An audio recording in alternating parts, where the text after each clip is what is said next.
أعوذ بالله من الشيطان الرجيم. بسم الله الرحمن الرحيم. اسی زمانے میں ایک اور اہم کام ہوا، وہ بھی جاننے کے لائق ہے۔ وہ یہ ہے کہ مسجد بن گئی اور مسلمان جماعت سے نماز تو پڑھنے لگے، لیکن ابھی اذان نہیں ہوتی تھی۔ اذان، لہذا مسلمانوں کو نماز کے لیے آنے میں بڑی دقت اور پریشانی ہوتی تھی۔ آج کی طرح گھڑی تو تھی نہیں، ہے کہ نہیں؟ آج کی طرح گھڑی تو تھی نہیں، اور نہ اذان مشروع ہوئی تھی، تو معلوم نہیں ہو پایا کرتا تھا۔ تو اندازہ کر کے مسلمان آتے بعد، پہلے آتے بعد، جب آتے تو جماعت ختم ہو گئی ہے، یہ بڑی پریشانی لاحق ہوئی۔ تو صحیح بخاری شریف میں حضرت عبداللہ ابن عمر کی حدیث ہے کہ ایک بار اللہ کے رسول صلی اللہ علیہ وسلم تمام صحابہ کرام کو جمع کیے کہ آخر اس کے لیے کیا ہونا چاہیے، کوئی انتظام ہونا چاہیے نا، تاکہ سب کو معلوم ہو جائے کہ نماز کا وقت ہو گیا ہے۔ تو ہوا یہ کہ کسی نے کہا کہ ایسا کریں کہ وہ ناقوس ہوتا ہے نا، وہ قرن کی طریقے سے، سور کی طریقے سے، یعنی اس کے اندر پھونک، سینگی کے اندر پھونک مارا جائے، یعنی آواز ہوگی تو لوگ کیا سمجھیں گے؟ نماز کا وقت۔ کسی نے کہا کہ نہیں، ایسا نہیں ہے، بلکہ گھنٹہ بجایا جائے، گھنٹہ بجایا جائے۔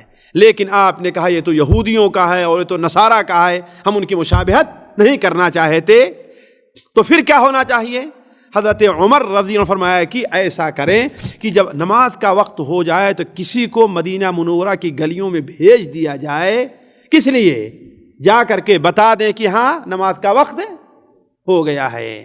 آپ نے فرمایا قم یا بلال فنادِ بالصلاۃ، اے بلال، یہ اچھا مشورہ ہے، اٹھو اور جا کر کے نماز کا اعلان کر دو۔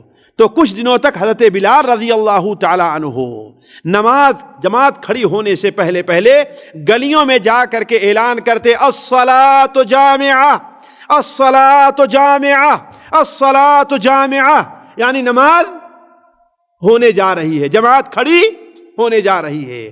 لیکن گلیوں میں جا کر کے اعلان کرنا یہ بھی ایک مشکل کام تھا، لہذا آپ صلی اللہ علیہ وسلم نے دوبارہ مشورہ کیا تو کچھ فیصلہ ایسا ہوا، آپ خاموش ہو گئے کہ ٹھیک ہے، ناقوس جو ہوتا ہے، جس میں وہ سامنے چوڑا رہتا ہے اور آگے کی طرف کیا رہتا ہے، وہ پتلا، آواز زور کی نکلتی ہے، اس میں پھونک مارا جائے۔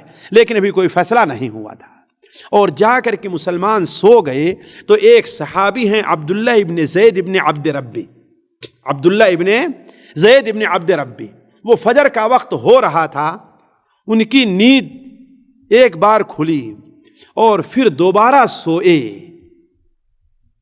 یا وہ بیان کرتے ہیں کہ ایسا تھا کہ مجھے لگ رہا تھا کہ میں جگ رہا ہوں لیکن میں سو رہا تھا، تو میں کیا دیکھتا ہوں کہ ایک شخص میرے سامنے سے جا رہا ہے اور اس کے ہاتھ میں ناقوس ہے، یہ سینگی ہے پھونک مارنے کے لیے۔ ہم نے کہا اسے مجھے بیچو گے؟ اس نے کہا تم کیا کرو گے اسے تم کیا کرو گے؟ ہم نے کہا نماز کے لیے اعلان کریں گے اس کے ذریعے۔ تو اس نے کہا، جو سفید پوش شخص تھا، اس نے کہا کیا اس سے بہتر چیز تم کو میں نہ بتاؤں؟ کہا وہ کیا چیز ہے؟ کہا جب نماز کا وقت ہو جائے تو تم میں کا ایک آدمی کھڑا ہو اور کہے اللہ اکبر، اللہ اکبر، اللہ اکبر، اللہ اکبر، اشہد ان لا الہ الا اللہ، اشہد ان لا الہ الا اللہ، آخر تک اذان اس نے سنا دی، اور کہا پھر جب لوگ جمع ہو جائیں اور جماعت کھڑی کرنی ہو تو جس نے اذان دیا ہے وہی یا کوئی کیا کہے، اقامت کہے، اللہ اکبر، اللہ اکبر، اشہد ان لا الہ الا اللہ، اشہد ان محمد رسول اللہ، حی علی الصلاۃ، حی علی الفلاح، آخر تک کہا۔ اس کا یہ بیان کرنا تھا کہ میری نیند کھل گئی، اور چادر لیے اور گھسیٹتے ہوئے سیدھے آتے ہیں فجر کے وقت اللہ کے رسول کی خدمت میں اور کہتے ہیں اے اللہ کے رسول صلی اللہ علیہ وسلم، ہم نے آج ایسا خواب دیکھا ہے، آپ کہیے تو میں جگ رہا تھا اور یہ کہیے تو میں سو رہا تھا، یعنی تو آدھی نیند میں رہتا نا آدمی، بسا اوقات خواب دیکھتا ہے۔ اگر آپ یہ سمجھیے کہ میں سو رہا تھا تو میں سو رہا تھا، اگر آپ یہ کہیے میں جگ رہا تھا تو میں جگ رہا تھا۔ آپ نے فرمایا انہا رؤیا حق، یہ سچا خواب ہے، یہ سچا خواب ہے. ایسا کرو کہ یہ اذان کے کلمات حضرت بلال کو سکھا دو، اس لیے کہ وہ تم سے اچھی اور بلند آواز والے ہیں.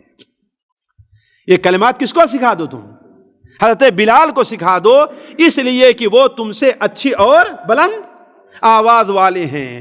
اس طریقے سے ساتھیوں اذان مشروع ہوئی.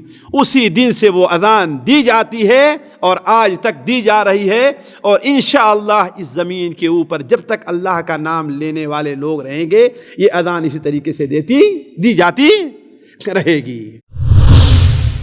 كنتم خير أمة أخرجت للناس تأمرون بالمعروف وتنهون عن المنكر وتؤمنون بالله